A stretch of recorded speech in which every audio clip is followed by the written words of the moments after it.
Recording in progress. Good evening, ladies and gentlemen. Thank you for joining us for this HR mentorship book review session. And tonight we'll be looking at a book, Combating Workplace Stress, how to navigate how to achieve transparency and manage multi-generational differences. Ladies and gentlemen, we have a star-studded lineup of discussants and reviewers today that will be doing justice to this topic. Of course, our ever-reliable Ezine Obiora is on standby and on the background, ensuring that everything is going smoothly. Ladies and gentlemen, the first reviewer today is Adenike Lawal. She's a certified HR practitioner, an associate member of the Chartered Institute of Personnel Management, and she has over 5 years experience as a general practitioner. In addition to this, Adenike is a legal practitioner who was called to the Nigerian bar in 2012, and she has over 12 years post-call experience. For non-lawyers, it means 12 years after she became called to bar.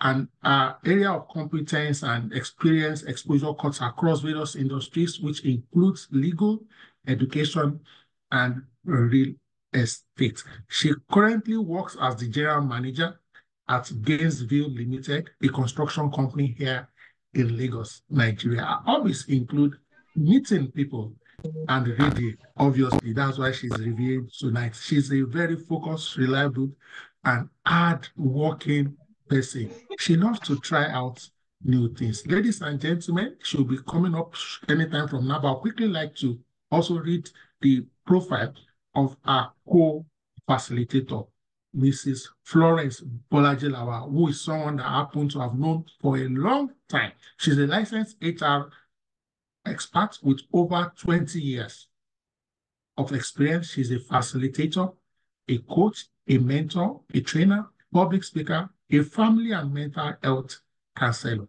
She's a full member of the Chartered Institute of Personnel Management of Nigeria and the Nigerian Institute of Training and Development. She's also an associate member of the National Institute of Marketing of Nigeria. Recognized for her exceptional contributions to the HR field, Florence was honored with an award for exemplary service by the CIPN Ikeja chapter in January 2023. She's a prolific author. She has published 3 books.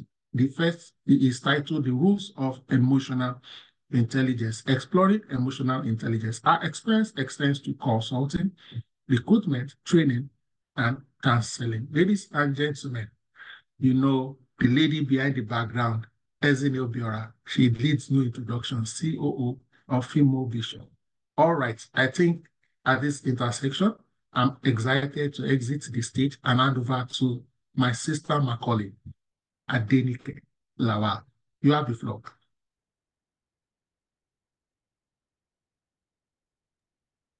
Good evening, everyone. Good evening, Doc. Good evening, Ezine. Can you hear me?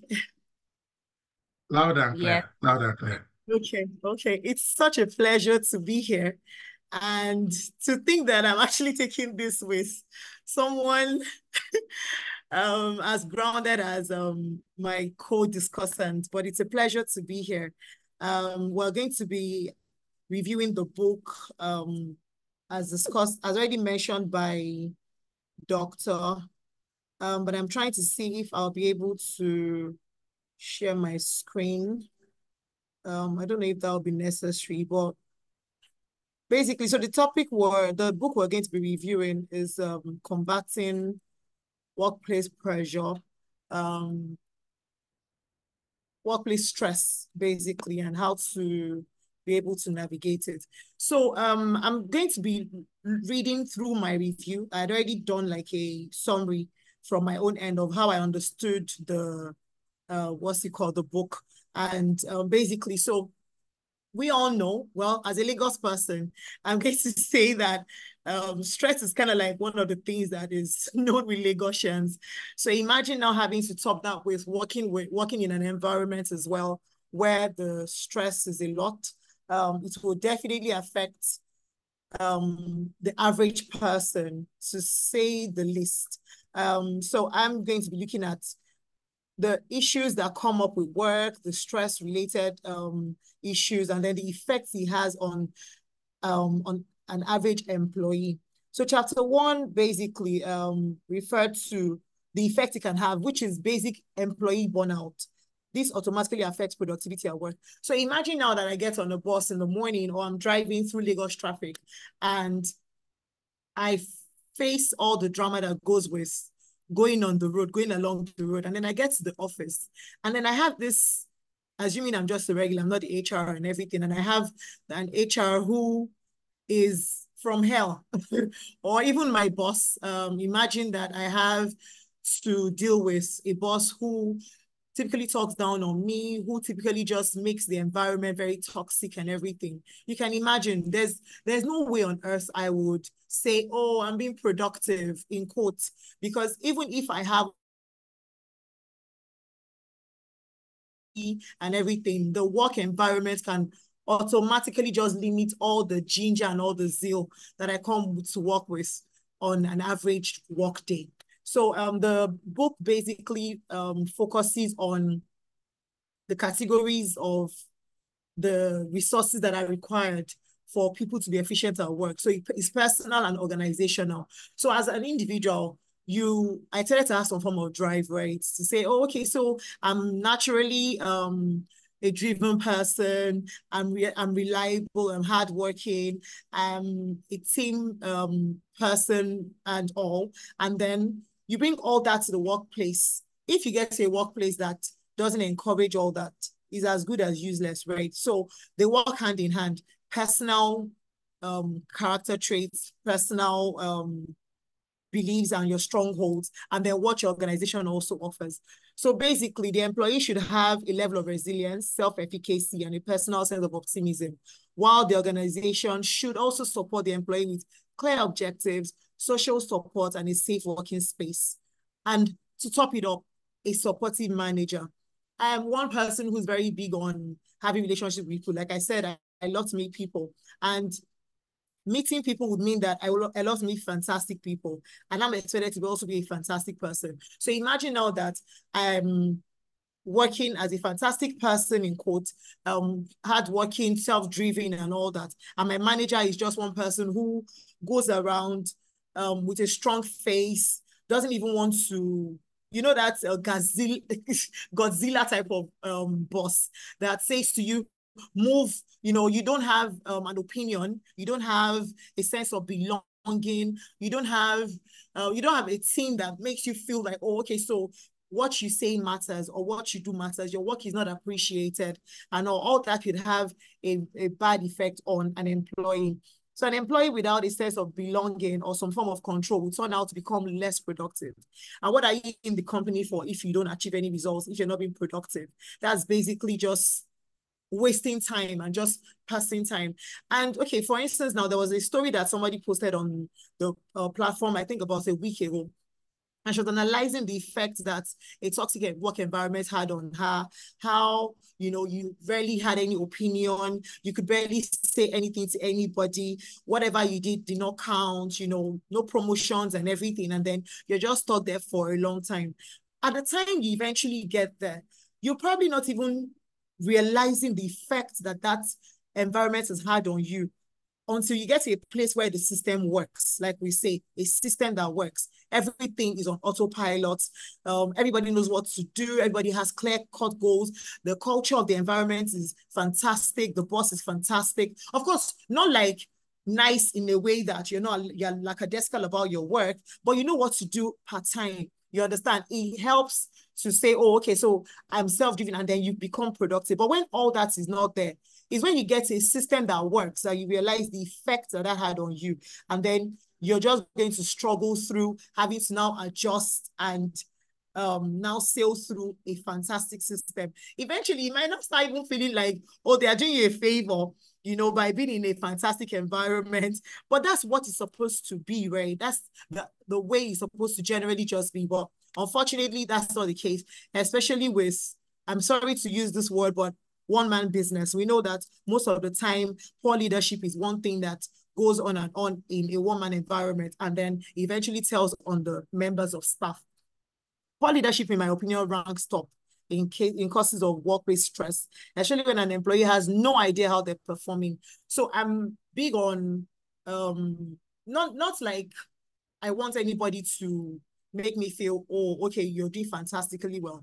But I also want to get some review, performance review, which is part of what as HR practitioners were supposed to do, right? Review performances, and then that probably leads to getting promoted at work, getting the necessary what's it called? You're supposed to get attention, you're supposed to get and all. So imagine being in a place where you have no idea. You're working every day, as a person, because you're self-driven, that you are meeting your KPIs, but there's no form of encouragement, there's no form of pat in the back from your leadership. The boss is just unapproachable, and the work environment generally just doesn't allow you excel right. It generally just tells on every employee, which is one thing that I don't wish on my enemy, to be honest, because I'm just like, oh God, imagine I have to go to work every day, and for a year, I don't get any form of performance review. I don't get any form of acknowledgement. I just work every day. At some point, I will want to leave, because definitely is a toxic environment. So that's one thing that this book kind of like talks about. So, okay, we'll look at core workplace, work-life balance, having your personal life on one side, having your work life on one side. But imagine that for instance, now you're at home at 11 p.m., your boss calls you to say, oh, I need you to do this. That's going to tell on you eventually, because you definitely don't have a fantastic work-life balance, because you're not leaving work at work, you're bringing work to the house, which can be allowed from time to time, but not all the time. But imagine when it becomes the order of the day. So that way, eventually, it tells on the employee and kind of like limits the productivity that the employee will generally have. So the book analyzes how to control stress on the employee's part. Exercise, physical activity, not strain us. They say that when you exercise, your hormones are eventually hyper and all. Well, I think that has worked for me in some instances where physical, because I'm generally very, energetic. So when I'm not feeling that energy, I just have this very, slow downtime at work. I'm not thinking I'm not being rational. I'm just very maybe irritable sometimes. But when you get into some form of physical activities, that can help. Then keeping a stress diary.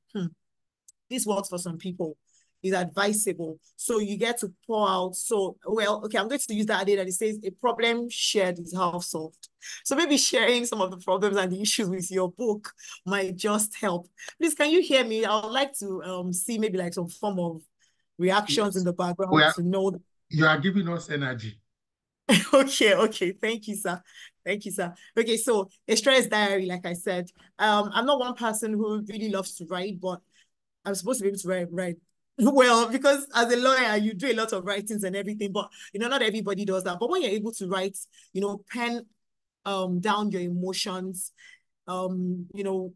express how you feel, even though it's your personal diary, right? But there's just this feeling of dropping off some of the weight, and it just feels like, oh, okay, so it clears your head a little bit. Basically, it clears your head a little bit, and that's one stress control, what's it called, as advised in this book. The following can only be done by management. Okay, in my opinion, because the book kind of like had a mix of what the employees required to have and what the employers are required to have. So I felt while I was reading that this can only be done by the management. And that's in a situation where the managers believe that, okay, there's certain times where your manager or your direct boss, not necessarily the managing director or the general manager, but maybe your direct boss can maybe after having conversations with fellow employees, understand where the employees are coming from, feel the tension in the environment, feel the stress in the workplace, and people say, okay, you know what can we do in this type of situation? How can we make our members of staff more productive? How can we make them more at home with work? How can we make them more feel like they belong more? So this can be, okay, number one that I wrote down is increase communication and support. I'm big on, like I said, I'm big on support. I'm big on understanding that, okay, I'm on the right path. I'm big on knowing that I'm doing the right thing, right? And I'm achieving the right results. A lot of people are like that, not necessarily some form of self-validation or whatever, but validation, yes. Validation, yes. I think it works well if you get some form of validation and you just know, okay, I'm on the right path. I'm doing the right thing. I'm not mixing up stuff and everything, especially when you're even new in an environment. You don't understand the culture yet. There's someone who is trying to navigate you through the path. The communication gap is not exactly wide. You know, the open door policy and everything, all that can also help. Develop corporate wellness programs. This is one thing I'm learning. I've been learning a lot on the couple of HR groups that I'm on, you know, to say that you can incorporate these things, wellness programs. It could be anything. It could be team bonding sessions. It could be having talks, you know, maybe bringing somebody in to have a conversation with the team, maybe some form of training. It could even be, you know, I've seen companies that I'm jealous of when I see them.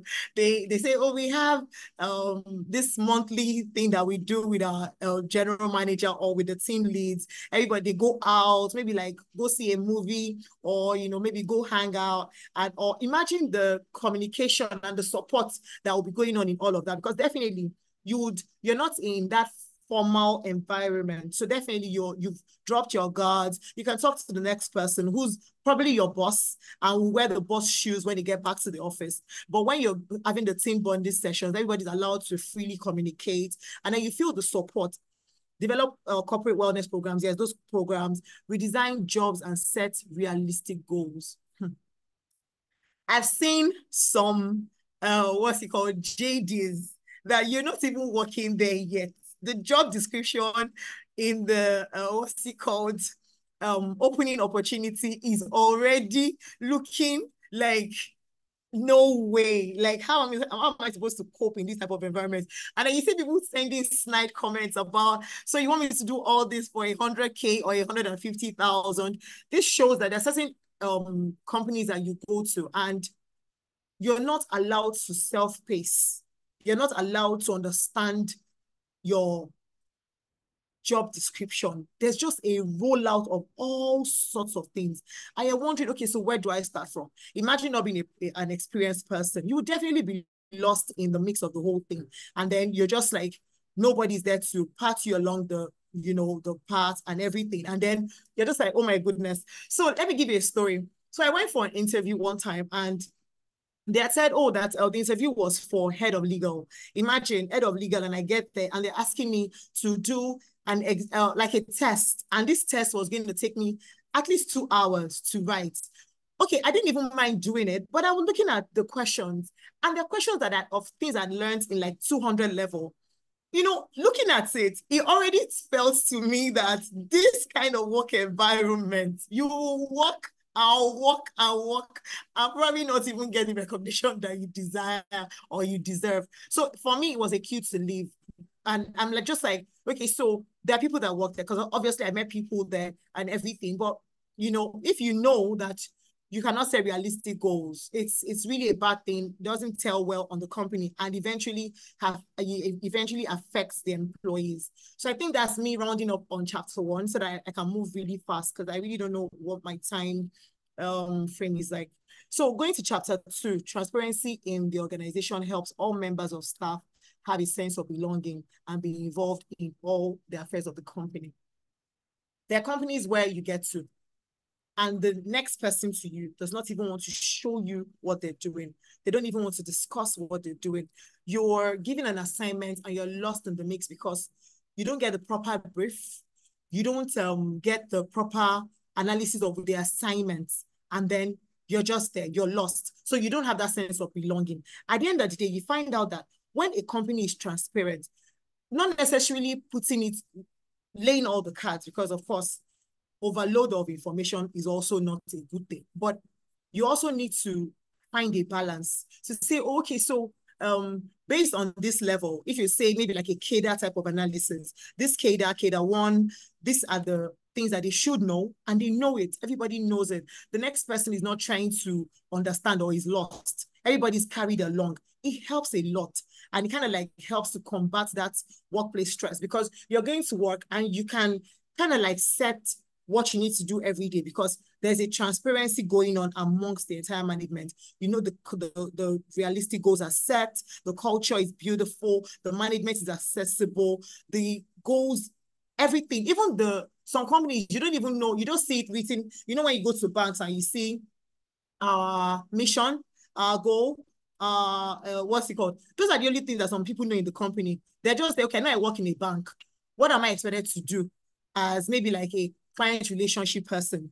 Because marketing, there's certain departments that are very easy to understand. But maybe like marketing, you know that, okay, I'm supposed to market, bring clients in and everything. But when you look at a role like maybe client relationship, what's it called? You know what you're supposed to do. But there's some that I hear their names and I'm like, what are they supposed to do? So imagine that there's no transparency in the company. You will not really understand. So transparency generally builds trust and improves communication. At the end of the day, communication is big. Even in our day-to-day relationships, right? Communication is one thing that helps relationships generally. Personal, work relationships, spiritual relationships, generally speaking, what's it called? Communication is one thing that helps a lot. Transparency builds loyalty and inclusion. There's been a lot of inclusivity tag that's been going on, you know, let everybody feel like they're part of the system. It helps. It just helps you grow. It helps you feel like, okay, so I have a target and I'm going to meet up with it because I know that I owe my company this much because they made me feel like I am part of the system. So you're included in everything that happens, and then you automatically sail through the everyday work processes. So number 3, it increases profits. Profitability goes hand in hand with engagement.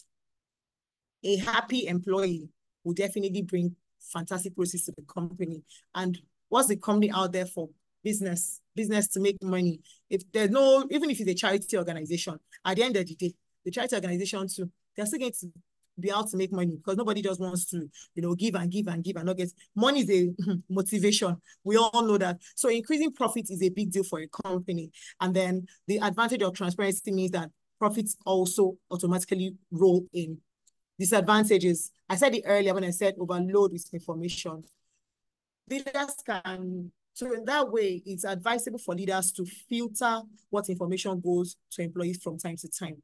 As much as you want to have an open door policy, you want to carry the employees along, you also do not want too much information to be there. Okay, so as a lawyer now, we usually have, if I'm not even lawyers, generally, I think right now is in all businesses, a confidentiality clause. So you're supposed to be confidential with certain information. You know, you cannot allow everything go out there.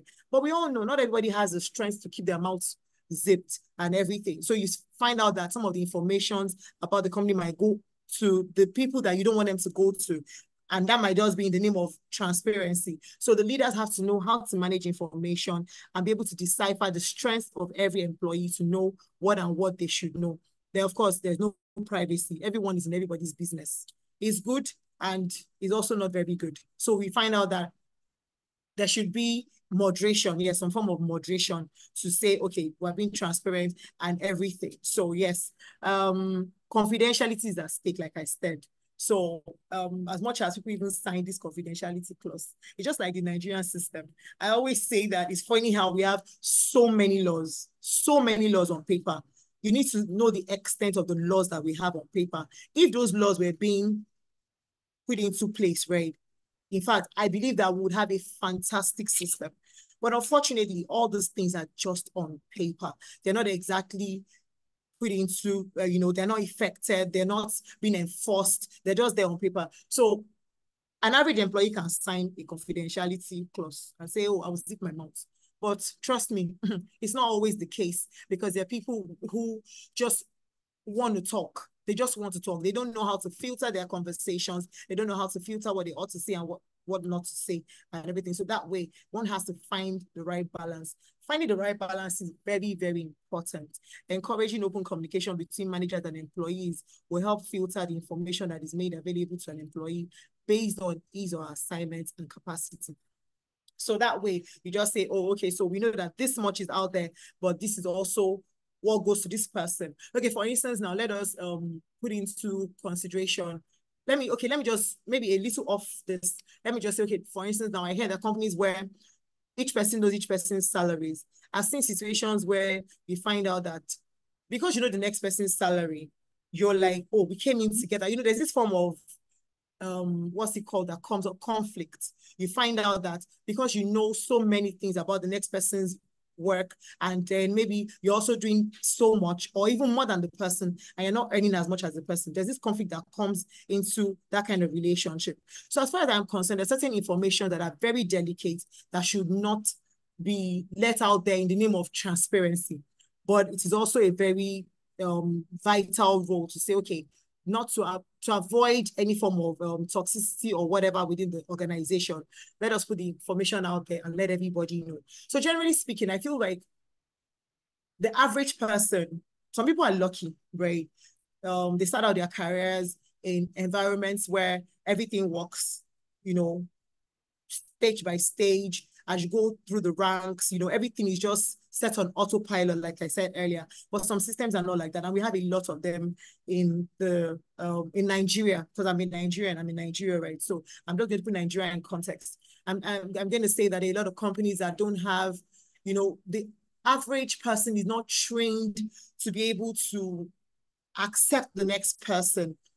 Some people are not exactly kind. Some people bring their old pressure from home and bring it to work, and then transfer the aggression to the next person. So as HR practitioners and as employees generally, you know, we're encouraged to know where to draw the line. I worked in a company where the boss would say, when you get to the kids, please drop all your problems. Don't bring it into the workplace, because without you knowing, you're transferring aggression, and eventually you now put the stress on the next person, right? And that automatically affects their productivity. So basically, that's I think that's it for me from chapters 1 and 2. I hope I've been able to break it down as much as I can. Thank you very much for the opportunity.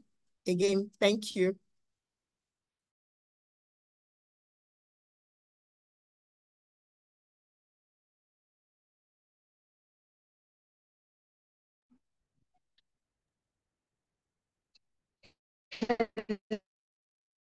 Doctor, can you hear me?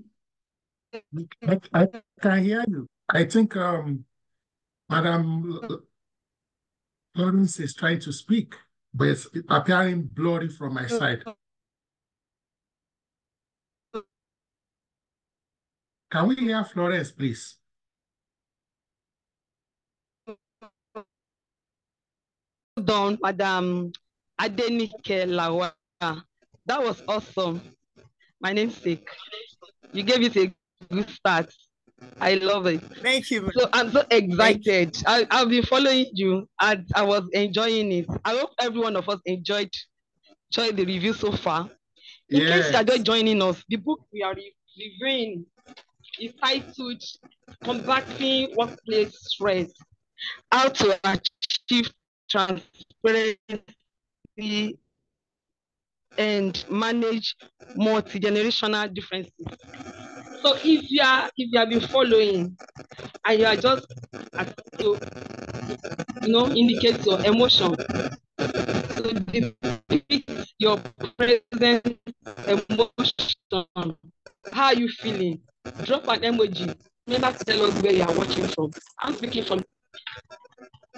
Please go to the conversation box and drop your location and your emotion, an emoji to depict your emotion. Thank you. So I'm going to continue from chapter 3. Chapter 3 is titled Leading Across Generations. A multi-generational workforce brings diverse strengths. So we need inclusion and address stereotypes. The reality is the way we work and live is going to need to change. Not only will the majority of our employees soon be millennials, but clients and customers will be it too.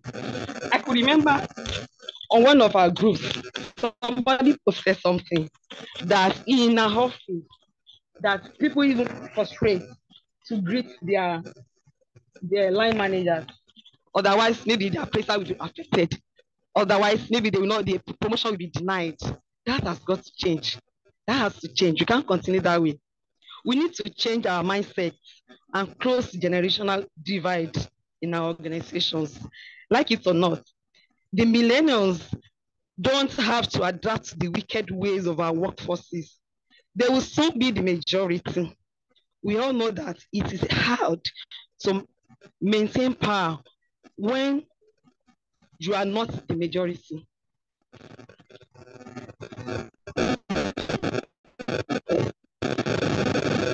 What about us using this opportunity to create a way of working and living that avoids generational conflict and bring out the best in this new generation?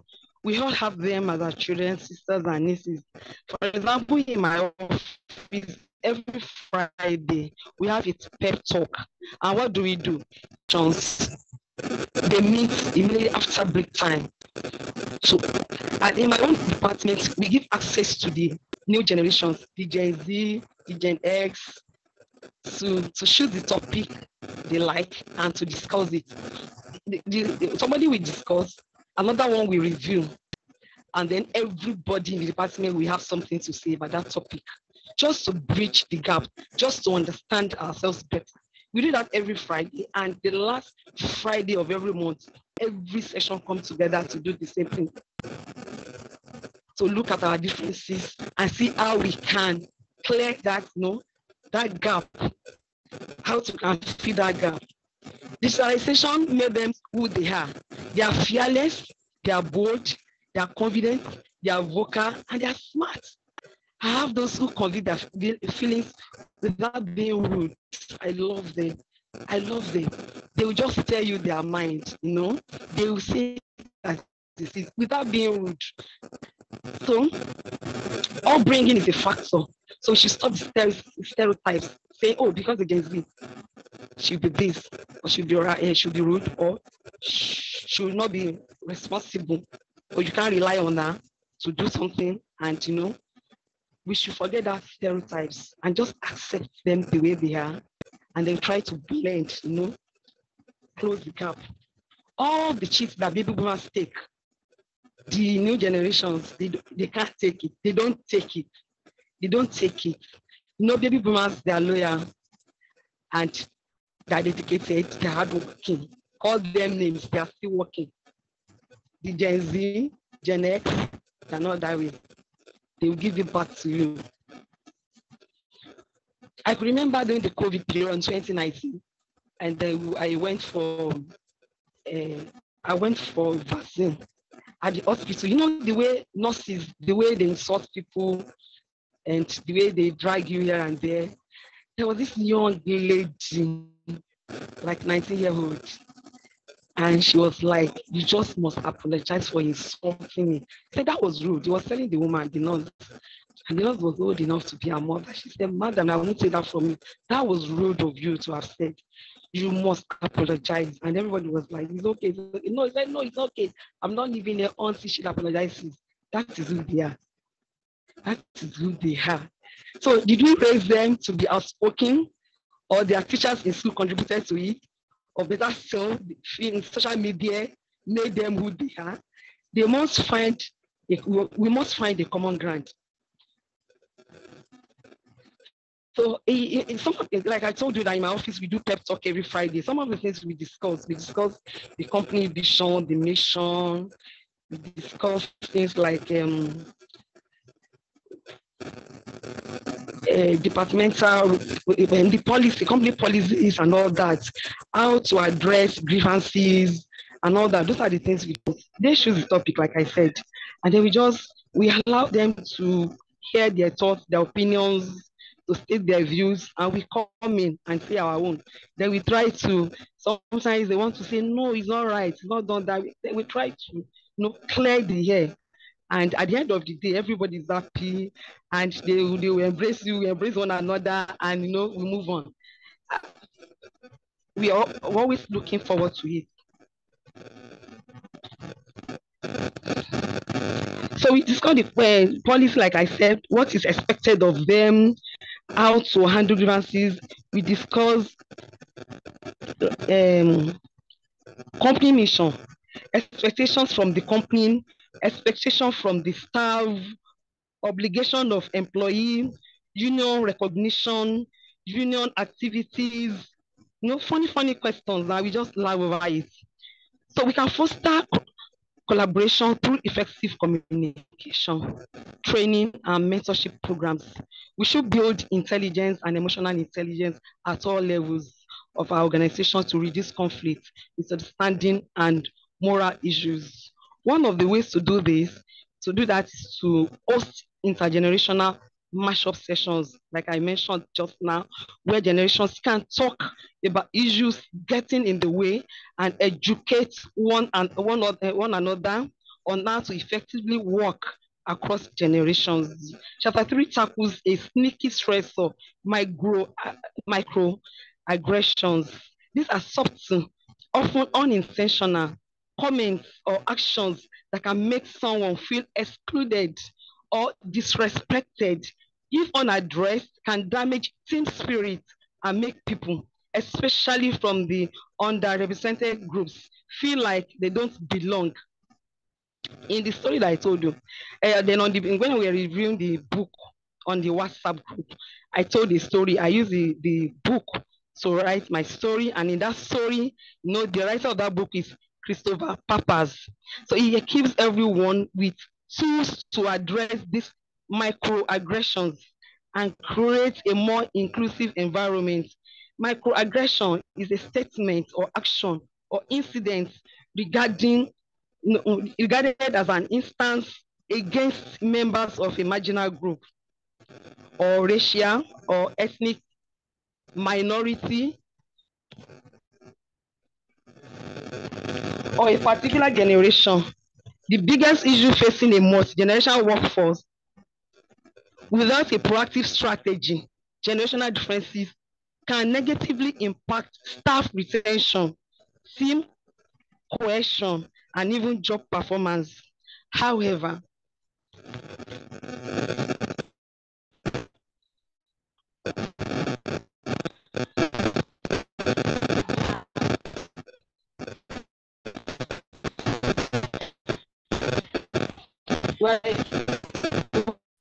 is it better now? Yes. I've removed the earpiece. Is it better? Continue, ma. Continue. I've removed Please the continue. earpiece. Is it fair? Is it better now? Continue. Continue, ma. Hello, sir. No problem. Okay, so she was discussing chapter 4.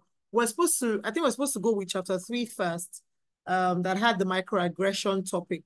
So I'll just conclude on the Gen Z part and the multi-generational bits that she was referring to. Okay, so basically sorry, I have to go back to where I had because I'd logged out of that already. So sorry about that. So there's one thing that I'm a Yoruba girl. So I'm a Yoruba girl, right? And I grew up hearing a particular adage that said, no matter how wise a young child thinks he or she is, no matter how many clothes you have as a child, you can't have as many rags. You can't have as many rags as an adult. I think that's... Hello? Sorry? Hello? Okay, Just continue. Adenike, just continue. Okay. So basically, right, you can't have as many rags as an adult. So that goes also to show that even in experience, right, with our careers, no matter how Gen Z-ish or millennial-ish we are, right, we can't have the same quality of experience. We go side by side with career, life, personal relationships and everything that older people would have. So we have various, what's it called? Okay, I think I'm still hearing her in the background. No, you are not. Please continue. Okay. So the book is basically referring to, it analyzed all the various Generation X, the workforce that we've had across the years. Multigenerational. So we have the baby boomers, we have the Gen X, we have the millennials, which we are representing, and then we have Gen Z. The Gen Z is the in thing right now, and I keep saying this to the Gen Z that are around me. I said, don't worry, Gen Alpha is coming. You people think you're showing us premium shaggy. They're right behind you, right? But I think I've also met some of them that are super fantastic. I've met some of them that are grounded, and they're just navigating what their generation is offering them. That's the same way every other generation has, worked alongside what exactly it is that their generation offered them. We see the older people who were a bit more reliable, they were a bit more calm, you'll see people that will say, oh, I worked in a particular company for 30 years. My dad worked in a bank for 35 years. And every time I look at him, I'm looking at him like, sir, please, what were you doing in that company for 35 years? Because I don't see that happening among the millennials as well.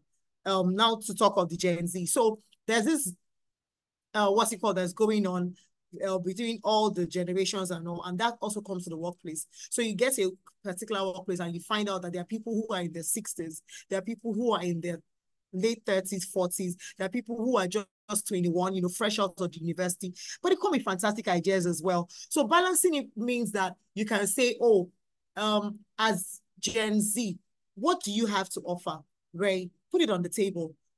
Millennial, what do you have to offer? Put it on the table. Gen X, what do you have to offer? Put it on the table. Baby boomers, everybody has their own ideology about how certain type of things should be done and how work should be done.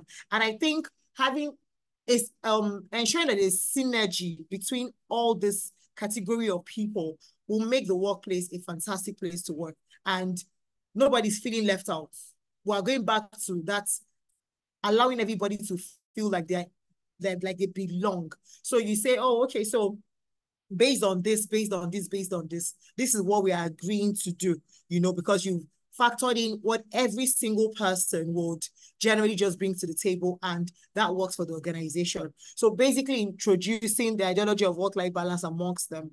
How to navigate generational differences. Inclusive culture is the first step to promoting collaboration among people with generational differences. Just make everybody feel like what you say matters, what you bring to the table matters, and it will definitely yield results. Because I don't think, I'm taught that I don't say that somebody's idea is stupid, right? I don't say that, oh, that was some people say common sense is not common, right? I agree, but in the workplace, in as much as the person aligns with what the conversation going on at that time is, right? I do not believe that there's any senseless thing, because if you think deep about it, you will definitely be able to bring out some little sense in it and then apply it.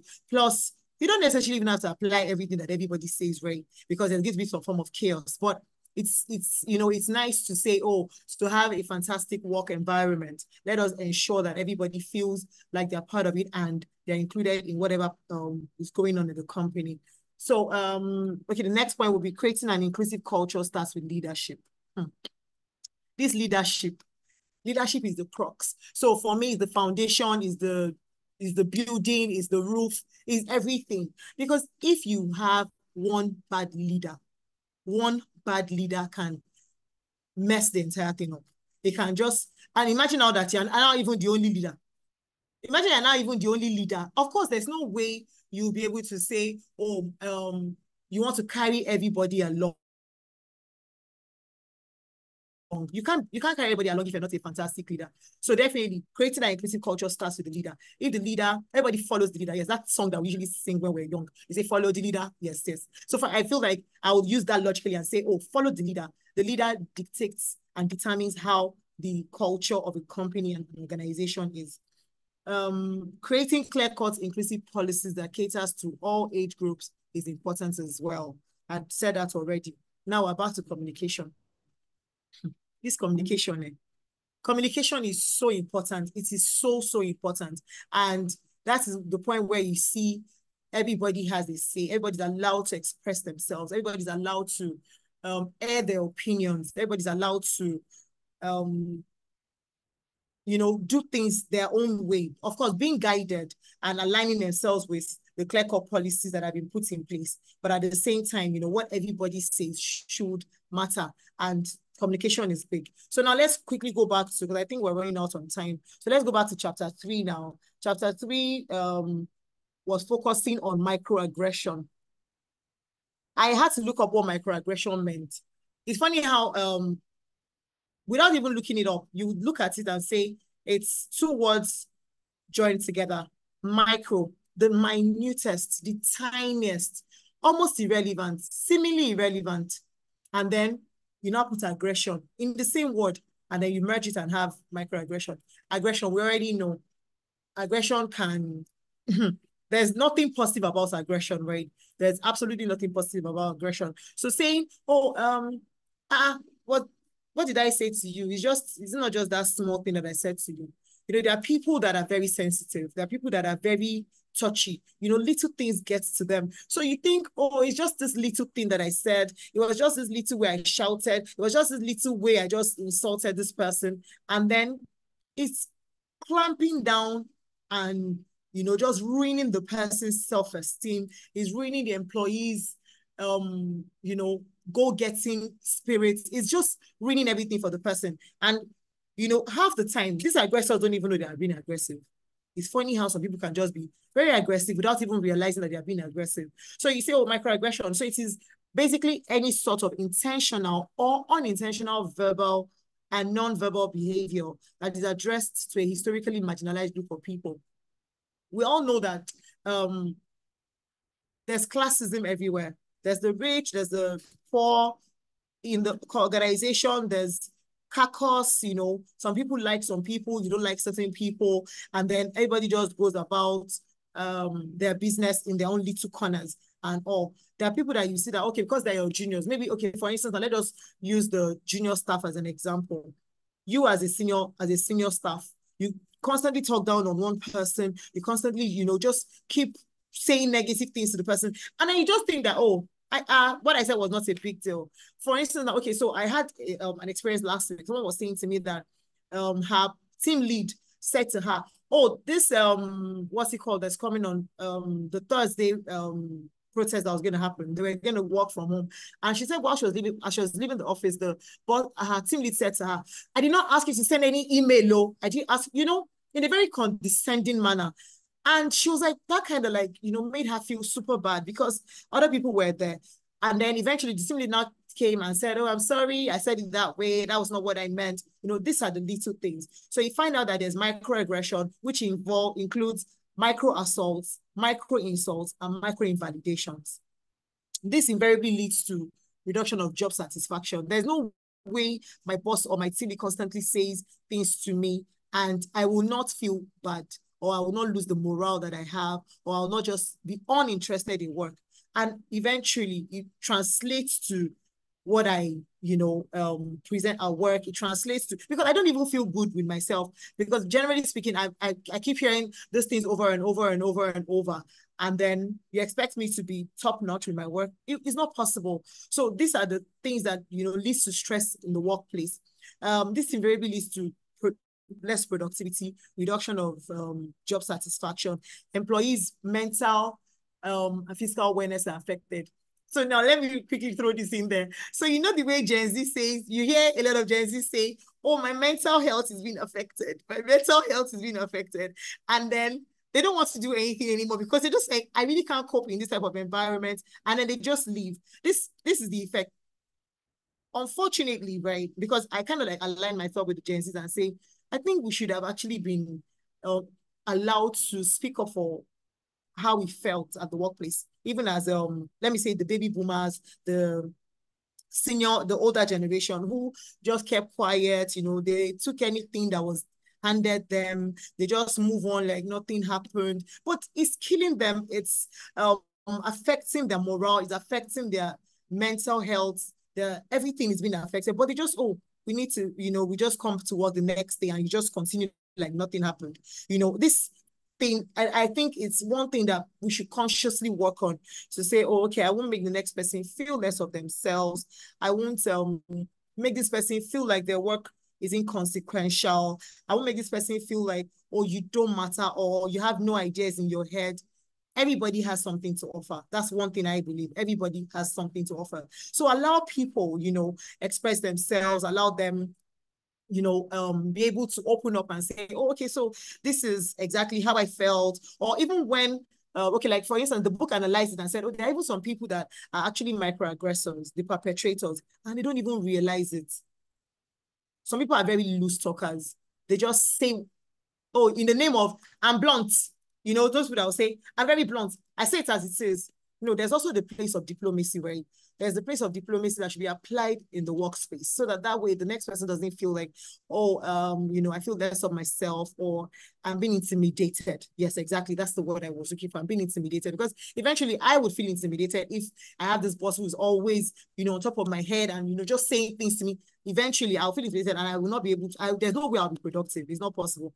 So if the HR, God help the employee who is in that kind of situation, if the HR is not the perpetrator, then I think the HR or whoever is in charge should be able to address the perpetrator, express the concerns that people have, generally tabled and said, oh, okay, so this person has said this thing to me at this time, this is the effect he had on me, that kind of thing. So the person, whoever the perpetrator is, should be addressed. That's one way of ensuring that this doesn't go on in the workplace, and the stress that it automatically yields on the employee is, limited, if almost to a zero. I'll talk about the consequences by reporting the microaggression to top management. Now, there are people that we know that no matter what they do, nobody can, hold them to ransom. Nobody can call them to order. They just behave the way they want to behave. This type of people, imagine that they're the perpetrators. How would you handle it as an HR person? I believe that we are also trained to know how to be diplomatic with how we, talk to people. I once experienced a very harsh boss. She wasn't she was just my direct link. Like, she was just the one I was going to have to answer to. And at the time, she was very, very, very mean. She comes to the office with very mean, and even you as a younger, I was serving at the time, and I just couldn't understand what the problems were. Eventually, a particular senior officer noticed how she was behaving to the younger ones, and called her, had a conversation with her. But of course, through a in a very calm environment, like they were gisting over maybe biscuits or a cup of coffee or something, and then she just chipped it in, and she's like, oh, I really didn't know I used to even behave like that to them. I apologize. She came to me and apologized and said, oh, I'm so sorry. I did not even realize that this was what I was doing. So I've actually realize that there are people that do certain things and they don't even know that they're doing, what it is that they're doing. So that way it's advisable to say, okay, so whoever is in charge should be able to call the perpetrators to order and be able to let them know what exactly the issues are, explain the consequences to them and all. HR should carve out strategies to address this sort of issues in an instance where HR is not the microaggressor. I've realized, right, having been in the HR space for a couple of minutes, because compared to some people here, it's just been a few minutes that I've been here. So I've realized that as HR, right, we have the power. Well, if you have the support of management, we have the power to be able to dictate and determine how our workspaces are, right? Because we have the power to create policies. In a culture where these policies are actually being enforced, right, you will find out that as HR, you almost have the magic wand. You can wield it whichever way. Well, for good, please. You can wield it whichever way to say, okay, so I realized that this happened. We can create a policy around it. And, this is what should be obtainable. This is how it should be. And these are the consequences. As a lawyer, there are laws and there are consequences when you flout those laws. So you say, oh, don't steal. And if you eventually steal, you get maybe 10 years imprisonment with hard labor or whatever. So there are consequences for it. So as HR, we're encouraged to please create policies around everyday practical situations, because we tend to see them. You go on the group and you see people say, oh, this happened in my organization. How do you think I should handle it? And then somebody says, what does your rule book say? What's in your handbook? And yes, when we say, oh, we don't have that in our handbook. Oh, and they say, oh, fantastic. This is the opportunity for you to be able to create, you know, a policy around it. So we have the power to create policies. So in creating these policies, you know, you can also, of course, speak to other people and find out what it is, what exactly the issues are, what is making your system seemingly stressful, and generally just making the average person not feel welcome at work or feel like, oh God, I'm going to that office again, Jesus. I don't even know what I'm going to meet there. You know, some people are that kind of, and then you see posts like, oh my goodness, it's Monday again. If you have a fantastic workplace, I don't think a lot of us would have that, oh, it's Monday again type of, what's it called? You want to go to work and everything. So as HR, we're encouraged to create policies that would ensure that our employees and colleagues are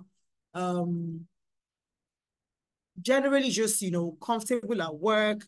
They're allowed to express themselves, because being able to express yourself also means that you'll be more productive. It's only just natural. When you have a clear mind, you're happy, you know, your emotions, some people are emotional about work, but imagine you now have negative emotions. That obviously will not yield any form of result. So it's important for us as HR to be able to say, okay, so we want to ensure that, because it starts with one person. It starts with one person.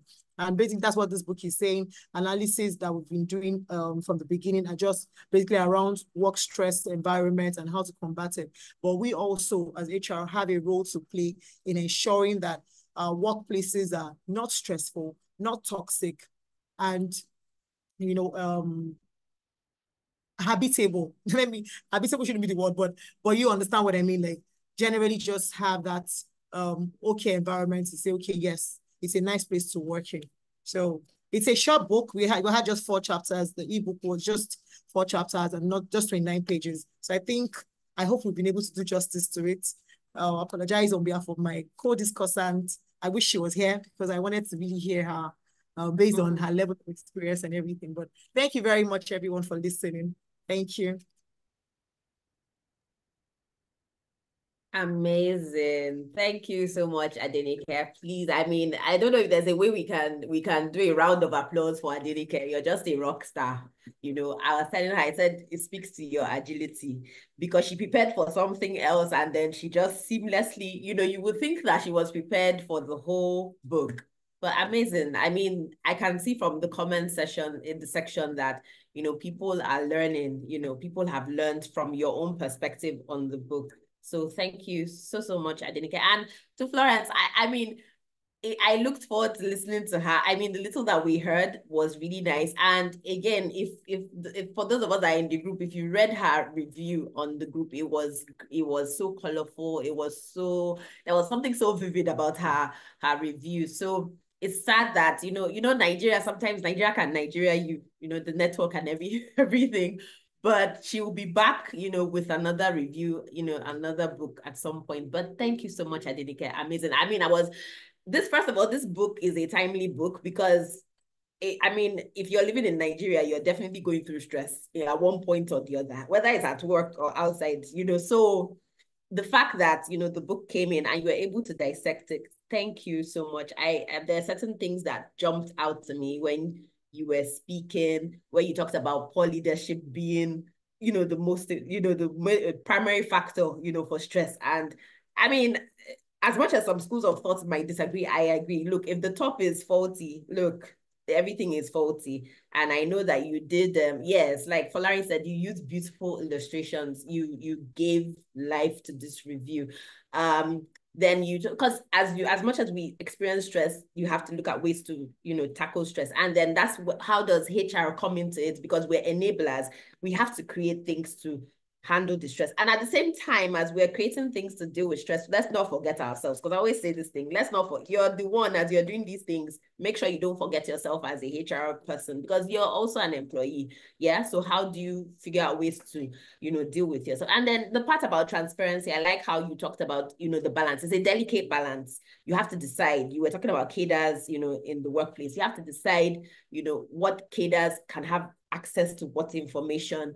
And I remember that this was a hot topic in the group where people were asking and they were talking about level of maturity. We talked about, oh, it depends on level of maturity of the organization. And of course, we definitely know when we're talking about transparency, you're not going to expose all information to everybody. Everybody does not have to have access to all information. You're, as the HR person, as the C-suite member, as the manager, you would determine what information should be given to or should be released to what people. But then there's certain information that everyone has to know. I heard you talk about mission and visions and statements and all that. It will surprise you that even some people working in the company don't even know what the vision or the mission of the company is. And so that it speaks to that transparency.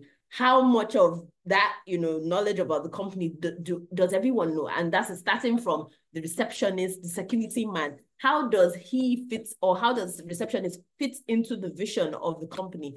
That's what, so when we talk about transparency, some people their mind just automatically go to the salary. That's not the only information we're talking about everything, we're talking about different kinds of information. So I like the balance you gave to that chapter. For chapter 3, you talked about microaggressions. And yes, I think when I hear microaggressions, I attach it to unconscious biases.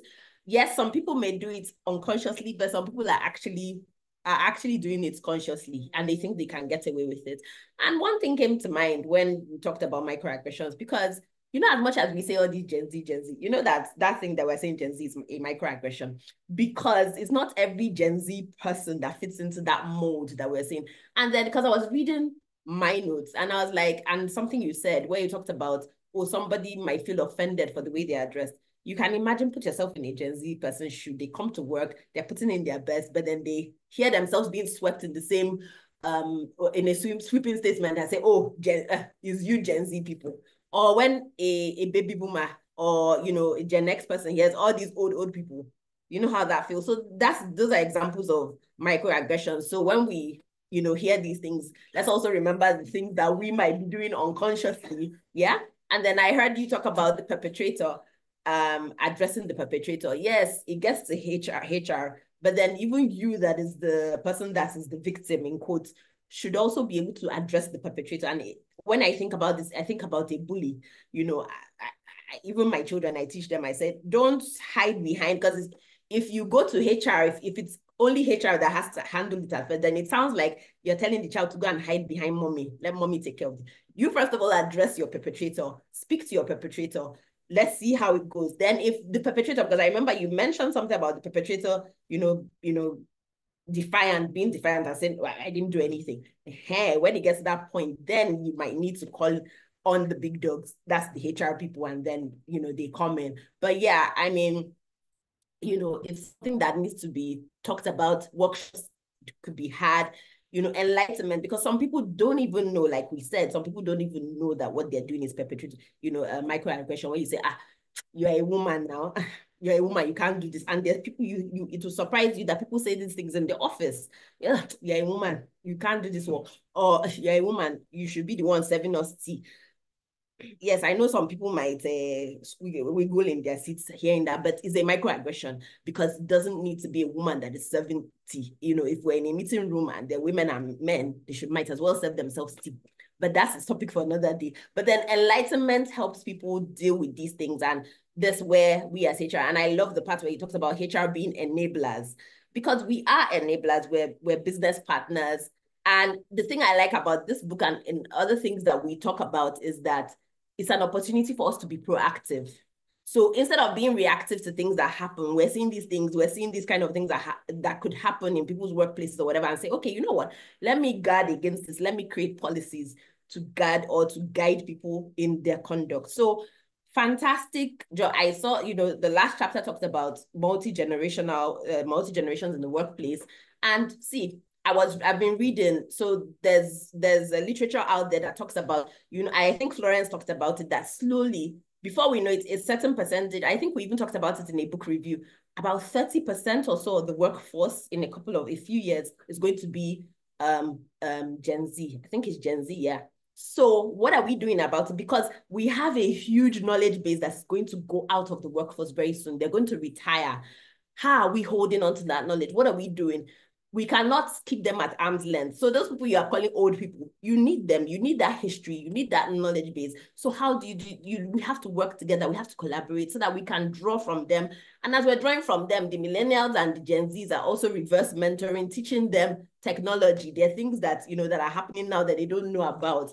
Hey, how are we all working together to make things work? So on the right, I don't want to seem like I'm coming to do a book review. I'm just doing an overview.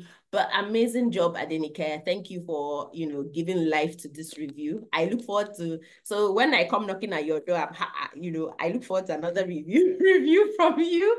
But yeah, I mean, let me not go on and on. I don't know if people have questions. I remember reading something from someone. I think it's a rant from Folari. Maybe Adenike, you can answer him. It wasn't really a question per se, but he's okay. Well, said, make anybody feel that what you say matters, because you said that, Adenike, and then I don't know what Folari is, if a female or male. Sorry, it says follow the leader. What of absentee leader that dictates remotely and is not around to understand how severe the economy is? Leader matters, right? So I don't know if you want to address that before we go. And if there are any other questions, please drop in so that we can handle before we call it a night. Okay, over to you, Adenike. Okay, so if you say absentee leader, I don't think there's anything like absentee leader. Physically, yes. But is he still on top of things? Probably yes. Do you understand? And he's handed down roles and, to people that should handle these things. So I don't think there's anything like absentee leader. Because after COVID, my boss relocated. So I would say she's an absentee leader in physical, but she's still on top of things. And she's one person. That's why I said the buck stops with the leadership, right? Even if you're not here, you're not completely out of touch with the reality.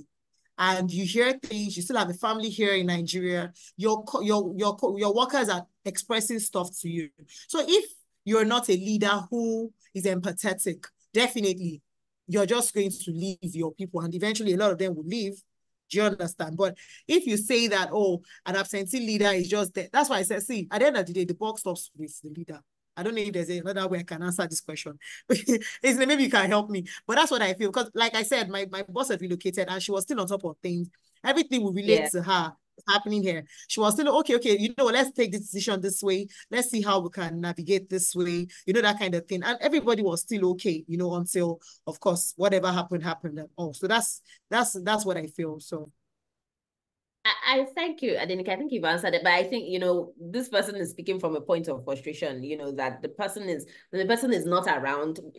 It translates to maybe the person has relocated and the person is not, or maybe the person wasn't even here in the first place, because you have people that start businesses from diaspora and then they have a workforce in Nigeria. And it feels like this person is not in touch with reality. Maybe people are clamoring for increments in salaries or whatever because of the cost of living right now, that has gone astronomical. And the person is like, okay, Falari, so I am speaking Falari's mind, great. So, but the person is, again, at the end of the day, we don't know the financial health of the company.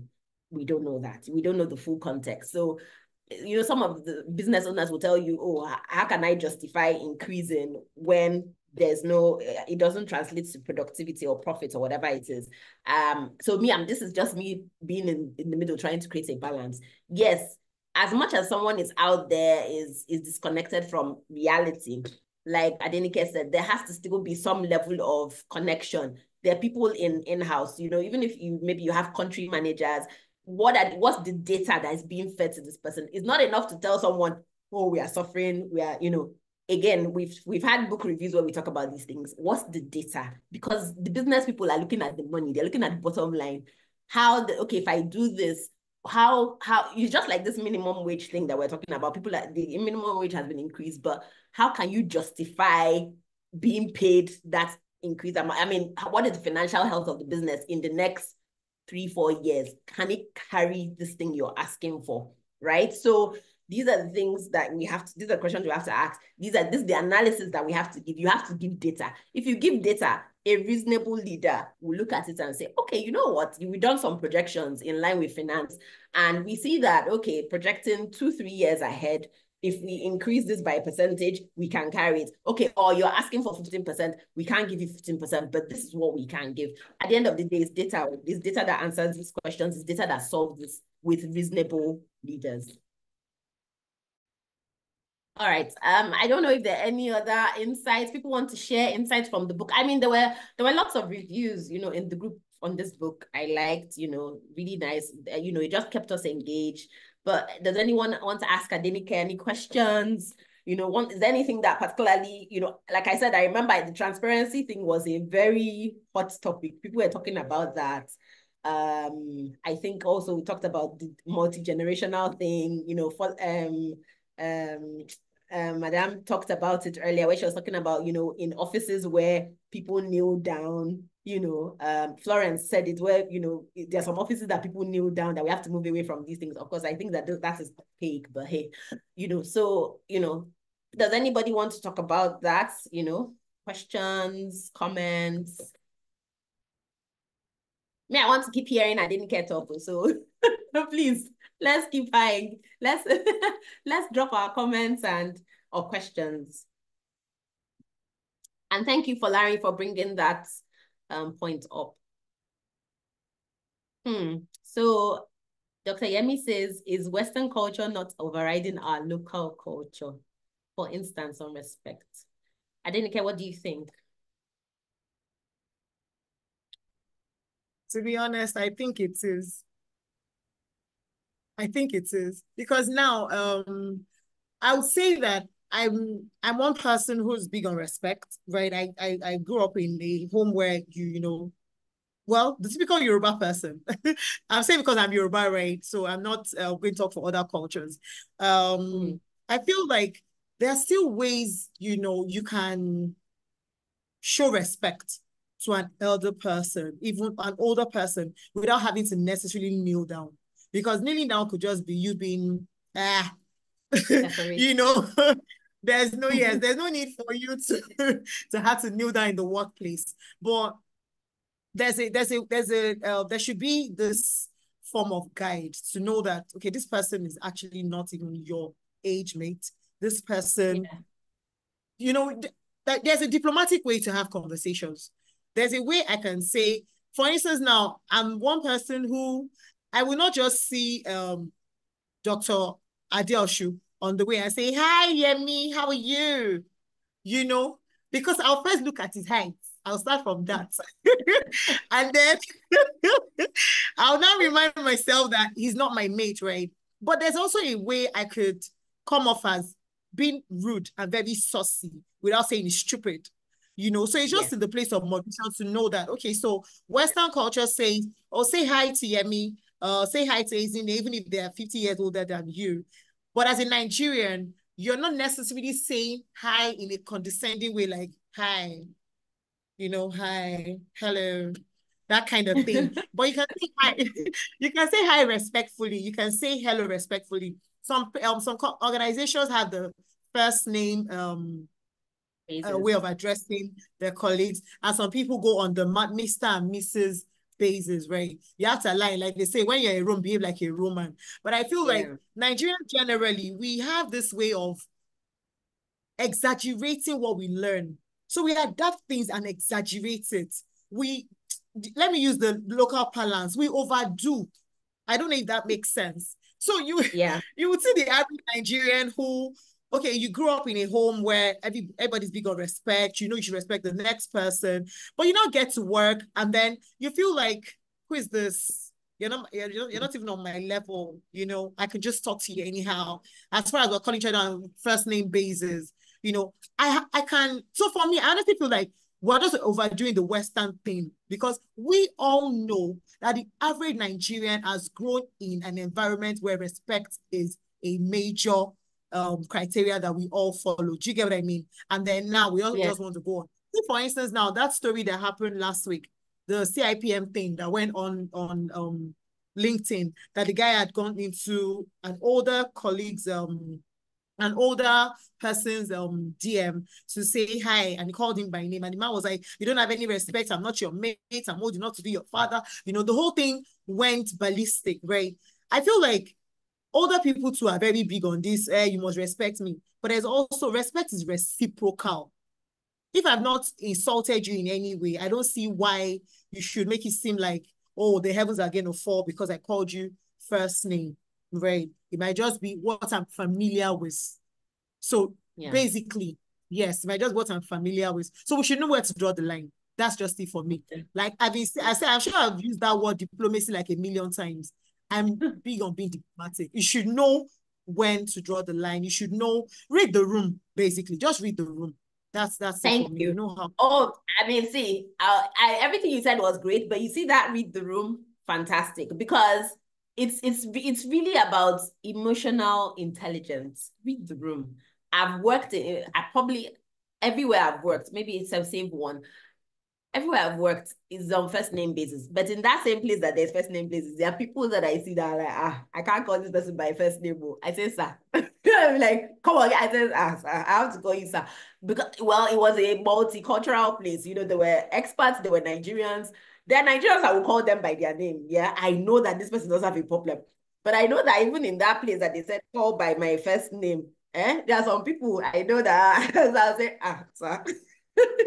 You know, so like you said, we tend to, when we carry culture, we overdo it. It's about just being discretionary, like Dr. Yemi said, be discretionary, know where to, apply discretion. And he also said something about, he asks people how he wants them to address them. So that's another thing, another cue, ask people, how do you want me to address? And then for the older people, even if someone addresses you wrongly, it's a time to educate, educate that person, not to be aggressive like at first, because like you said, you don't know where that person is coming from. So it's an opportunity for you to educate. But let me give it to Dr. Yemi. Though somebody asked the question, instances where HR is the perpetrator, what's the best way to deal with that? Are you talking about microaggression?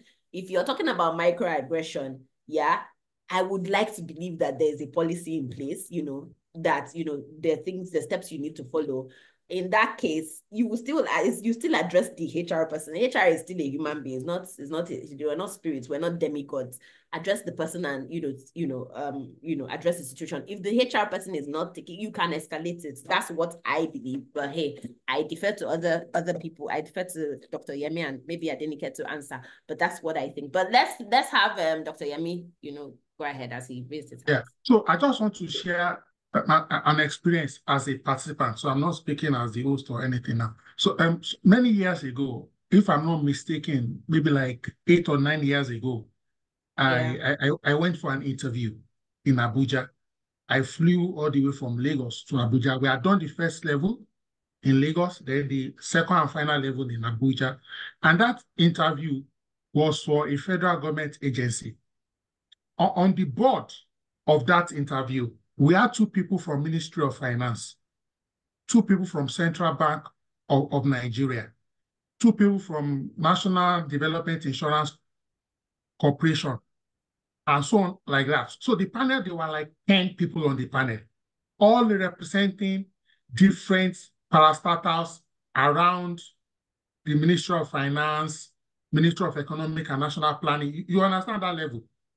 In my estimation, on that panel that day, the youngest looking person, emphasis on look, I don't know, they may be older, will be like 50.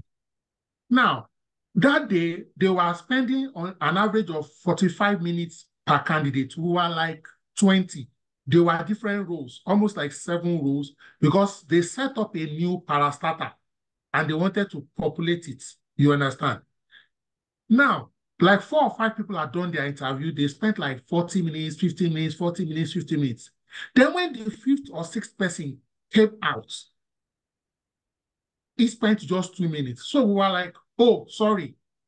Is it that they told you to excuse them? Maybe they are not ready for the next interview, or they wanted to take a quick coffee break, tea break or something. He said no, that they said they are done with him. I like, we are all looking, we're like 18. Like, that is not even enough time to tell the panel about yourself, talk less of, and these are all senior people. He almost broke down in tears. This is a man, not a woman, a guy. And he said, when I entered, I said, good morning, guys. I'll say that again. He entered the panel. Guys. This is real life, please. So I was there. I was also an applicant for the role. He didn't mean any harm or any disrespect. Again, no, because when I entered the panel to face them, I'm like, are these your guys? Now, he said it most likely subconsciously. Now, as an HR professional, is that enough to now abruptly end the interview? I will say no, I won't have ended the interview. But that's what I'm saying. When you are the one that is the beneficiary or the potential beneficiary, it's better to err on the, like maybe you are over respect. Let everyone say, this side is too much. Calm down. Then go and claim right. He entered plane from Lagos. He booked hotel. And everything ended with good morning, guys. Please, let us be too comfortable or too familiar. And that's why I what barrister Arimi Kelawal said when she said, read the room. Please don't let wokeness deny you. Some of you who know me or the one-on-one business, you will see me with some of our fellows in CIPN, you will see me saying, sir. I'm not mad though. I'm not crazy. I've seen people say, I'm not exaggerating, they've said, Adiosun, you are very respectful. I will help you because of it. Yes, some people love lost that. Yes, they will say, Adiosun, you are knowledgeable but very humble. I will give you a brief because of it. Not because of the competence, so please. And so it's better to say, especially when you are meeting in a neutral plane. So, how are you? Good morning. How do you like me to address you? Should I call you Ezine, Mrs. Obiora, Dr. Obiora? If she says no, Ezine is fine, then don't now meet Ezine's friend and now assume just because you are calling Ezine, you now say, Adenike, what's up? Please ask Adenike to Adenike, please, how do I address you? She can say, be calling me my lord. I went to law school, it's not easy. Please, if you are the one to benefit, what will it cost you? Like I said, as a personal rule, anybody I see like a driver, a gateman, a cleaner, a janitor, but this is my choice. I will say, good morning, sir. Good morning, ma'am. And I see that they look surprised. Like, how would the maybe head of HR, this senior person be saying, sir? Meanwhile, I can see someone older than me and use first name. I'm intentional. What do you want? You want results. I hereby submit my small contribution. Please, if you don't understand what I said, don't misunderstand it. I'm just saying, don't lose opportunity just because you want to be right. You know, when you are on the road and you see a trailer and the trailer is on the wrong lane and you are in a car, I hope you won't claim rights. Please, thank you. Oh, amazing contribution. Thank you, Dr. Yomi. Thank you, because it's true. Even the people you say that they are security men, they are cleaners, they are important in the workplace. That person can stop your file from moving. So me too. When I see, good morning, sir. Because you have found in my encounter those kind of people. When they see me, or they are smiling. You don't know what they're, they may stop another person and, harass the person, but you say, madam, they go. You don't know what the seeds you're planting. So in the name of wokeness, please, like Adenike says, read the room. Just read the room. And like Dr. Yemi said, err on the side of caution. Somebody made a comment here and said, saying sir or ma does not take anything away from you. It doesn't change who you are. It doesn't change your name. It's not, so why is it going to be heavy from your mouth to say? And someone asked a question about, as a HR, as a recruiter, when you're talking to an older candidate. For me, I don't even, so I do recruitment as well. I don't even, first of all, even your CV doesn't really show your age, to be honest. I will address everybody the same way. So if I'm saying, sir, ma, or if you're saying, if you feel okay, you can say, you say Mr. or Miss, or you, like Dr. Yemi recommended, ask the person, how do I address you? Because there are also people that are offended when you call them madam. So you have to also, because I've had instances where I call someone madam, I'm not madam. Okay, please, how do I address you? So I'm not madam, yes. Exactly, because they feel like if you call them madam, like you're saying they're old. So you You have to read They're the old. room, you know. Exactly. And ask questions, so that you get clarification. See, so Kudirat has said, please, say, I'm not madam. I've had many instances of that case. So, I mean, there are great tips that Dr. Yemi has given, Adenike has given. Let's just take these things in our daily, what do you call it, interactions, because you just never know. Look at someone that wasted, how much is flights, because of good morning, guys. Hey, hello, guys. Like, come on. Even if you drink beer with these people On behind, a lighter note, in a formal setting, on a just lighter note, it's village okay. people. It's village people. It's village people. Oh my God. Okay. All right.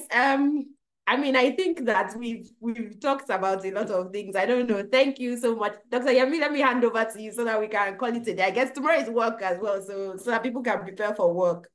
Thank you. Thank you so much, ladies and gentlemen. I'd like to celebrate all the members of the HR Mentorship Book Club and every member of the HR Mentorship community and the HR community at large. I would also like to specially thank all the participants that joined this webinar today. Thank you for joining this session. I would especially like to thank our permanent discussant and reviewer. Please permit me, Senior Ezine Obiora. Ezine, thank you so much for your steadfastness. Some people make it look like people who read, don't have children, don't have work, don't do domestic chores. And I say you read just because you choose to. That's the only reason why you do that. I'd like to particularly thank Adenike Lawal. Thank you so much. I'd like to thank Florence. Since you say some people don't like Madam, maybe she doesn't like it too. I'd like to thank Florence Bolaji Lawal.